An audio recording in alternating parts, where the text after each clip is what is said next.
ওদিকে গত 10 দিনে 7 টাকার বেশি বেড়েছে জ্বালানির দাম।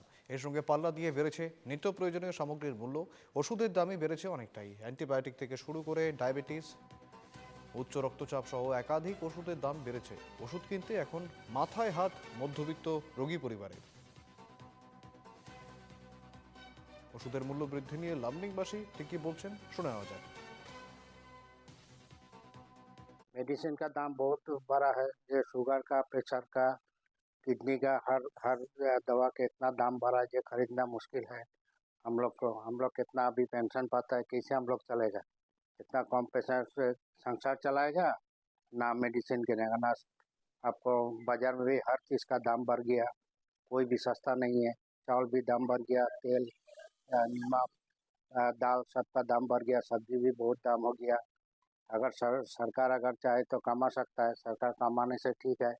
ये सब गरीब को, कम से कम मिडिल क्लास को तो देखना चाहिए सरकार को। একটু কমলে নাগরিকরা বাঁচতে পারবে, নাহলে তো বহুত ওষুধে এমন বাড়া বাড়ছে, মানে তুলনা ছাড়া।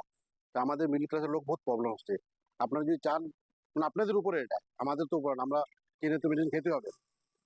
তাই কিন্তু আপনারা বলবেন যে মিডল ক্লাসের লোকের বহুত প্রবলেম হচ্ছে, দিন হাজিরা করে ঘর চালানো, মেডিসিন চালানো বহুত বড় ব্যাপার হয়ে দাঁড়াচ্ছে। আজকাল হাজিরা কত, 400-500, এর উপর তো হয় না। বহুত কষ্ট হয়ে যাচ্ছে আমাদের। সরকারকে কিছু আবেদন করতে চান? সরকার এটাই আবেদন করতে চাই, সরকার আমাদের যেহেতু একটু দেখতে পারে, আর কিছু না, আমাদের জন্য একটু দেখো, মিডল ক্লাসের জন্য, আমরা মিডল ক্লাস, আমার জন্য একটু দেখো, আর কিছু না দাদা ভাই। দেখুন, মানুষের কিছু কিছু ওষুধের একটু ব্যয়বহুল বেশি, তো ওনাদের কিনতে একটু প্রবলেম হয়, কারণ একটু দাম বাড়াতে আর কি। কারণ সমস্ত কোর্স, তারপরে ভিটামিন ওষুধ, এগুলো দাম বাড়াতে একটু কষ্ট হয় মানুষের। তো দাদা, রোগীরা কি বলে যখন মেডিসিনের দামটা বেশি পায়? একটু ওষুধ কমাতে বলে, কি করব বা এই ধরনের আর কি।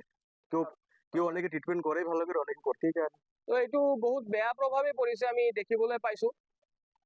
আৰু লাইফ ছেভিং ড্ৰাগছ বিলাকৰ যেনেকে দাম বাঢ়ি গ'ল, সেইটোতে মানুহে কি কৰি আছে, ফুল কোৰ্স ল'বই পৰা অৱস্থাত নাই। লিভাৰৰ কিবা প্ৰব্লেম হ'লে কেইটামান টেবলেট আপোনালোকে জানে, নামটো মই ল'বলৈ বিচৰা নাই।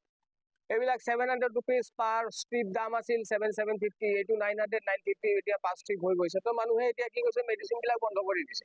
তো আল্টিমেটলি এইটো হেল্থৰ কাৰণে ইটছ এ হেজাৰ্ডাছ মেটাৰ। এইটো মই বহুত মানে কথাটো বহুতেই বেয়া হৈছে।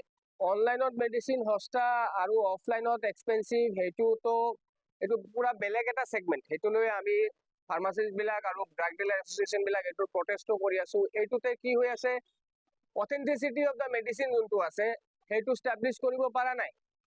কাৰণ মেডিচিনৰ দোকান এটা খোলাৰ কাৰণে আপোনাৰ বহুত কেইটামান লাইচেন্সৰ দৰকাৰ পৰে, ফাৰ্মাচিষ্টৰ দৰকাৰ পৰে, স্কিল মানুহৰ দৰকাৰ পৰে।